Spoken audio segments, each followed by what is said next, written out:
Welcome to XO, where science meets heart at the kitchen table. I'm your host, Davey. In each episode, I narrate B-side tracks curated around a single theme: the why behind the ingredients, the swaps that make it better, and the stories that have been simmering for generations. No interviews, no guests, just me and you.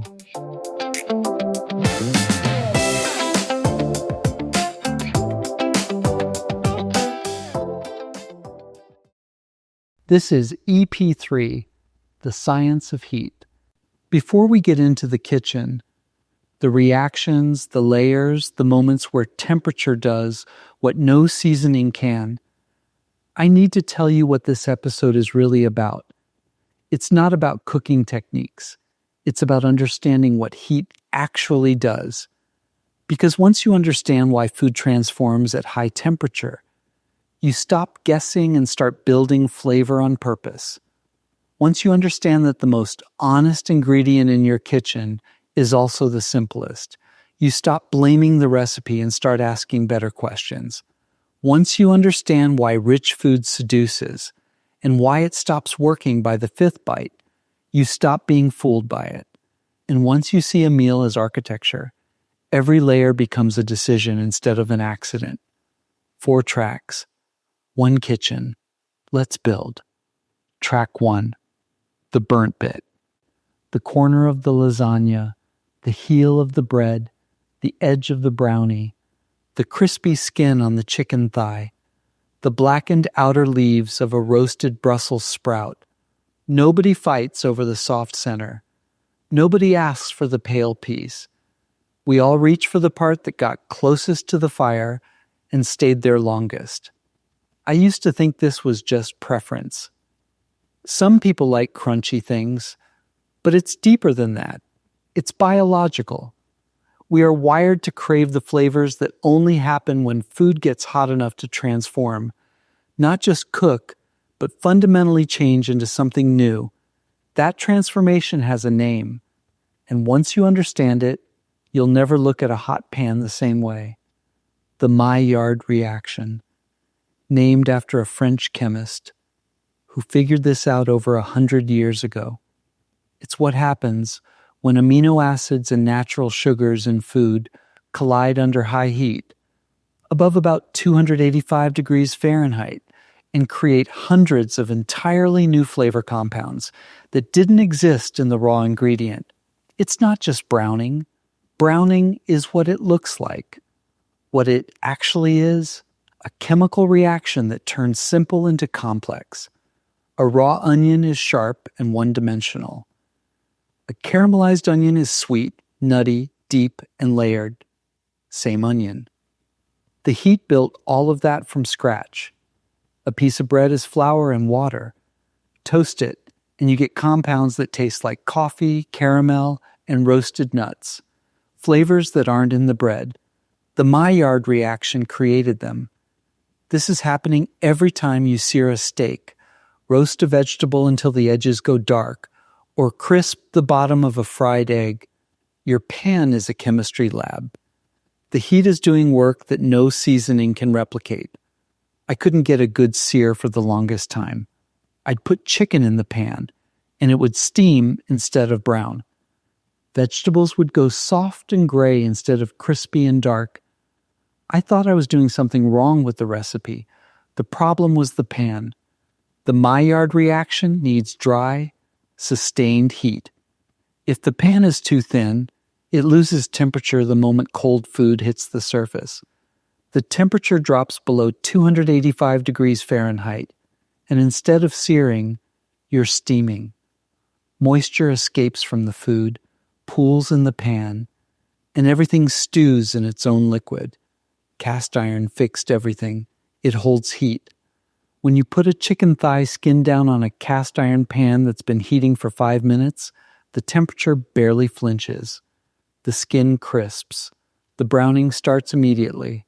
The fond, those dark caramelized bits stuck to the bottom, builds with every minute. That fond is flavor in concentrated form. Don't wash it off. Deglaze the pan with broth or wine or lemon juice after you've taken the food out. Everything that's stuck to the metal dissolves into a sauce that could only exist because of what happened in that specific pan. It's the same principle as one-pan cooking. The history of the heat becomes the flavor of the meal. There's a difference between the good kind of burnt and the bad kind, and it's thinner than people think. Char is the deep brown to black edge that tastes like toasted nuts and coffee and caramel. It's complex. It's the thing you fight over. Carbon is what happens when you go past that. It's acrid, bitter, ashy. It tastes like a mistake because it is one. The food has gone past transformation into destruction. The goal is to get as close to the line as possible without crossing it.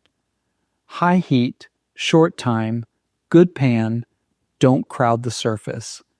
If the pan is too full, the food steams instead of sears, and you never get to the Maillard zone at all. The smashing technique helps here too. When you smash a potato or a cucumber or any vegetable flat before roasting, you increase the surface area dramatically. More surface area means more contact with the hot pan, which means more Maillard reaction per bite. You get maximum char flavor with less risk of crossing into carbon territory. This is the thing I come back to most. The Maillard reaction is how you make inexpensive food taste expensive. A raw carrot costs almost nothing and tastes like a raw carrot. Roast it at 425 degrees Fahrenheit until the edges caramelize and blacken in spots, and it tastes like something you'd pay for at a restaurant. Sweet, smoky, complex. The heat did all of that for free. Same with cabbage. A head of cabbage costs $1. Cut it into thick wedges, brush with olive oil, and roast until the outer leaves are charred and the interior is tender. It's a side dish that looks and tastes like it took skill and planning. It took a knife and an oven. A raw onion is a condiment. A caramelized onion is a luxury. The only difference is time and temperature. The next time a dish feels flat or boring, before you reach for more seasoning, ask, did anything in this pan actually get hot enough to brown? If the answer is no, that's the problem. Turn up the heat. Let something char. Let the chemistry do what it does. The best flavors in your kitchen aren't in your spice rack. They're in your pan. Heat transforms everything it touches. But transformation only matters if the foundation underneath it is worth building on. And sometimes the most revealing ingredient is the one you've been ignoring. Track 2. The mirror. Rice is the most honest ingredient in your kitchen. It has almost no flavor of its own. It's neutral, absorbent, and completely transparent about what happened around it. If your sauce is too salty, the rice amplifies it. If your aromatics were weak, the rice tastes hollow. If you rushed the cooking and the liquid wasn't seasoned, every bland bite is a report card you didn't ask for. Rice doesn't hide anything. It reflects exactly what you gave it.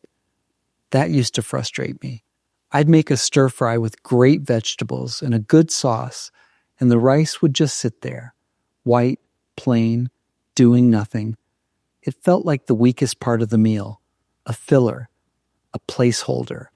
It took me too long to realize the rice wasn't the problem. The rice was just showing me that I hadn't bothered to give it anything worth reflecting. This single change made the biggest difference. For years, I boiled rice in water with maybe a pinch of salt. That's what the bag says to do. The bag is wrong. Rice absorbs whatever liquid it's cooked in. Every grain swells up and takes in its surroundings. If those surroundings are plain water, that's what you taste, plain. Cook it in chicken broth, and the rice tastes like it belongs at the center of the meal. Cook it in coconut milk, and it becomes rich and slightly sweet, perfect under a curry. Steep the water with ginger, garlic, and a piece of star anise before adding the rice, and every grain carries those aromatics all the way through. This isn't extra work. It's the same pot, the same amount of liquid, the same cook time. You're just changing what the liquid is. The rice does the rest. Why some rice sticks and some doesn't? I used to think I was bad at rice because it came out sticky or mushy or clumped together. Turns out I was using the wrong type for what I wanted. Long grain rice, basmati, jasmine, is designed to stay separate. Each grain cooks individually, but you have to wash it first. That cloudy water that runs off when you rinse is surface starch, and if you leave it on, the grains stick together. Rinse until the water is clear, and they'll cook fluffy and distinct. Short grain rice, arborio, sushi rice, is the opposite. It's meant to cling. The starch content is higher and stickier, which is why risotto gets creamy without adding cream, and why sushi rice holds its shape when you press it. You don't wash this one. The starch is doing the job you need it to do. Once I understood that the starch profile determines the behavior, I stopped fighting the rice and started picking the right one for the dish. Fluffy and separate for bowls and stir-fries, sticky and cohesive for risottos and sushi. Not better or worse, just different tools for different jobs. This one changed how I think about leftovers. When you cook rice and then cool it in the fridge overnight, the starch structure changes. It forms something called resistant starch, a type your body can't break down as quickly. Instead of hitting your bloodstream as sugar, it passes through to your lower gut where it feeds your microbiome. Same rice, lower glycemic impact, better for your gut, just because it sat in the fridge overnight. This is why fried rice calls for day-old rice. It's not just about texture, though cold rice does fry better because the grains are drier and firmer. It's that the rice itself has changed on a molecular level. You're eating a nutritionally different food than what you put away the night before. Now I cook rice in bulk on Sundays specifically, so I have cold rice in the fridge all week, fried rice on Tuesday, rice bowls on Thursday. The leftovers aren't an afterthought. They're the plan. One more thing that nobody told me for years: toast your rice. Before you add any liquid, put the dry rice in the pot with a little olive oil or ghee over medium heat. Stir it around for a minute or two until it smells nutty and some of the grains start to turn golden. Then add your broth or seasoned water. That 1 minute of dry heat activates the Maillard reaction on the surface of the grain. The rice develops a toasted, slightly nutty depth that carries through the whole pot. It's subtle, but it's the difference between rice that tastes like a side dish and rice that tastes like it was cooked by someone who cares. Rice was never boring. It was just waiting for you to give it something to say. Once you stop hiding behind plain water and start giving your ingredients something worth absorbing, the whole meal changes. But some dishes don't just absorb flavor. They're engineered to absorb something else entirely. Track 3. The proposal. Nobody proposes over a salad. There's a reason for that, and it has nothing to do with romance. The Marry Me Chicken video showed up on my feed the way it showed up on everyone's: autoplay, overhead shot, someone pouring cream into a skillet full of golden thighs and sun-dried tomatoes and an unreasonable amount of garlic. The caption said something like, "Make this and they'll never leave." I made it. I loved it. It was rich, glossy, heavy in the best way. I sat there after dinner in that specific state where your whole body just slows down, warm, full, not going anywhere. And I thought, is this love, or is this just fat and salt doing what fat and salt do? A Marry Me dish is engineered, whether the person cooking it knows it or not, to hit every reward center in your brain simultaneously. Heavy cream provides fat that coats the tongue and extends every flavor. Parmesan brings concentrated umami. Garlic brings sharpness. Sun-dried tomatoes bring acid and sweetness. The combination triggers a dopamine response that your brain interprets as satisfaction, safety, and the overwhelming urge to say yes to whoever put the plate in front of you. That's not a critique. That's just what's happening. The dish works because the ratio works. Fat, salt, acid, umami, all in the proportions that light up the pleasure center. It's the same reason you can't stop eating good pizza or really well-made French fries. The chemistry is doing the heavy lifting. The romantic framing is just marketing. Nobody calls French fries "marry me potatoes," but the mechanism is identical. Here's the secret behind every marry me recipe. The technique is simple. The result looks complicated. Most of these sauces rely on one move: reduction. You simmer the liquid until the water leaves and the flavor concentrates. What started as a loose, thin sauce becomes thick, glossy, and coats the back of a spoon. It looks like you spent hours building layers of flavor. You spent 20 minutes letting steam escape from a pan. The other move is emulsification, getting fat and liquid to hold together in a stable suspension. Cold butter whisked into a hot sauce. Pasta water stirred into olive oil. Cream reduced until it thickens. None of these require culinary school. They require patience and a low enough flame. I'm not saying this to diminish these dishes. I'm saying it because the gap between "I can't make food like that" and "I can absolutely make food like that" is much smaller than Instagram suggests. If you can reduce a sauce and whisk in cold butter, you can make food that stops people mid-sentence. The issue with most marry me dishes, and this connects to everything we've been talking about with cream sauces, is that they peak early. The first bite is transcendent. The second bite is excellent. The third bite is rich.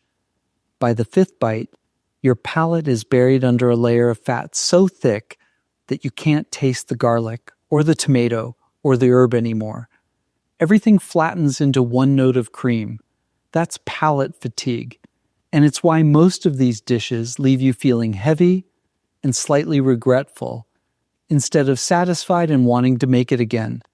The fix is acid, a squeeze of lemon stirred into the sauce at the very end, a side of something bright and sharp, arugula with vinegar, pickled onions, a simple green salad, anything that cuts through the fat between bites and resets your tongue so the next forkful tastes as good as the first. The best restaurants know this. That's why rich entrees always come with something acidic on the plate. It's not a garnish. It's engineering. I still make marry me chicken. It's fun and it's good. And sometimes you want the full volume, all the cream version of dinner. But the meals that actually hold up, the ones they ask for again, the ones that become part of the rotation instead of a one-time event, are simpler. A one-pan chicken with crispy skin, roasted vegetables, and a sauce made from the fond, and a squeeze of lemon. A bowl of rice cooked in broth with whatever protein and greens were in the fridge. A legume pasta with butter, pasta water, and Parmesan. 3 ingredients that create the same glossy, satisfying feeling as a cream sauce without the heaviness. These aren't proposal dishes. Nobody's filming them from overhead with a caption about forever. But they're the meals that make a Tuesday feel like it matters. And they're the ones that feel just as good the next morning. The marry me dish gets the applause. The Tuesday night dish gets the life. That's the difference between a proposal and a marriage. Knowing why a dish seduces you is the first step toward cooking with intention instead of impulse. And intention, it turns out, is just another word for architecture. Track 4, the layer. Lasagna taught me how to cook, not how to follow a recipe. I could do that before lasagna. Lasagna taught me how to think about building a meal in layers, each one doing a different job, each one making the others better. Most of what I cook is single-layer food. Everything goes in a pan, heat gets applied, you eat what comes out. That works. But lasagna is different. Every layer is a separate decision. The noodle layer is structure. The sauce layer is flavor. The cream layer is richness. The top layer is crunch. Each one has to work on its own before it can work together. The first time I made lasagna from scratch, not from a box, my mom's recipe, actually building each layer intentionally, I understood why people care about this dish so much. It's not just pasta with extra steps, it's architecture. And when every layer is right, the whole thing becomes something greater than any of its parts. Every lasagna, no matter how you vary the ingredients, has 4 layers doing 4 jobs. The base layer is structure. This is what holds everything together and gives each bite something to grip. Traditional noodles are the default, but thinly sliced zucchini works here. Salt it for 20 minutes first to draw out the water so the lasagna doesn't get soggy. Roasted eggplant sliced thin does the same thing with a meatier texture. Either swap gives you structure plus fiber instead of just refined starch. The sauce layer is the flavor. This is the part you taste most. The bolognese, the mushroom ragu, the roasted vegetable marinara. Whatever this layer is, it needs to be bold on its own before it goes into the dish. Brown the meat until it's deeply caramelized. Reduce the tomato sauce until it's thick and concentrated. If the sauce is weak going in, no amount of layering will save it. The cream layer is the richness. Ricotta, bechamel, whatever fills the space between the structure and the sauce. This is where cashew cream works beautifully. Soaked cashews blended with nutritional yeast and lemon produce a ricotta-like texture that's rich and tangy without the heaviness of dairy. It melts into the layers the same way. Nobody will know unless you tell them. The top layer is the finish. Bubbly, browned, slightly charred at the edges. This is the Maillard reaction on display. The crust that forms when the cheese or sauce hits the direct heat at the top of the oven. You want it dark. You want edges that crunch when you cut through them. That contrast against the soft interior is what makes the first bite memorable. 4 layers, 4 jobs. That's the whole theory. This confused me the first few times. I'd pull the lasagna out of the oven, cut into it immediately because I was hungry, and it would be a sloppy, falling apart mess. The layers would bleed together. The slices wouldn't hold their shape. It tasted good, but it looked like a mistake. The fix, let it rest, at least 30 minutes. Better yet, refrigerate it overnight and reheat it the next day. When lasagna cools, the starch is set. The sauce thickens. The cream layer firms up. The structural layers bind to the sauce instead of sliding apart. Everything that was loose and liquid becomes cohesive and sliceable. The flavors meld. The layers become distinct but unified. Day 2 lasagna is a fundamentally different dish than day 1 lasagna. It's not just leftovers. It's the finished version. The one you pulled from the oven was still developing. This is the same principle as resistant starch in rice. Time and cooling change the structure. Lasagna is the most delicious proof of that concept. The biggest lasagna failure is sogginess, and it almost always comes from one place: water trapped in the vegetables or the sauce. If you're using zucchini or eggplant as the noodle layer, you have to deal with their moisture before they go in. Slice them thin, salt them, and let them sit on a towel for 20 minutes. The salt draws the water out. Skip this step and you'll pull a puddle out of the oven. Same with the sauce. If your marinara or ragu is thin, reduce it longer. It should be thick enough to sit in a mound on a spoon without running. If it runs, it'll run in the oven too, and you'll end up with soup between your layers instead of flavor. And the noodles, if you're using traditional ones, don't need to be fully cooked before assembly. Par-cook them until they're just barely flexible. They finish cooking in the oven by absorbing the sauce around them, which means every bite of noodle is saturated with flavor instead of just sitting there as a starchy divider. Once you see lasagna as a layer theory, structure, flavor, richness, finish, you start seeing the same pattern everywhere. Enchiladas are lasagna with a different passport. Tortilla layer, filling layer, sauce layer, cheese layer. Same 4 jobs, different ingredients. A grain bowl is a deconstructed single layer of lasagna.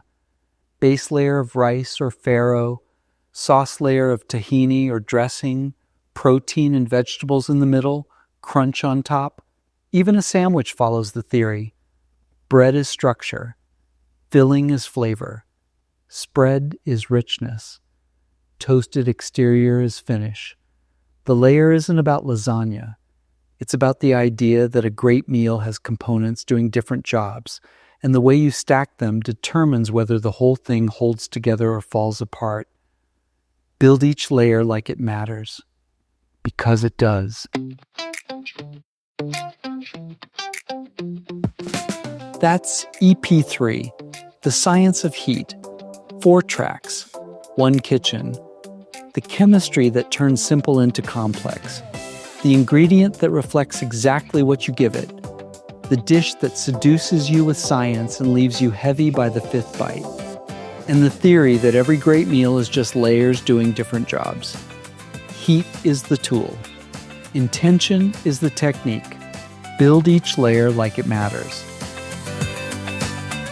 Thank you for spending time with me. The Remixology app is where the remix continues. Recipes, swaps, and a little something new every Friday. Here's to health, happiness, and a remix that's uniquely yours.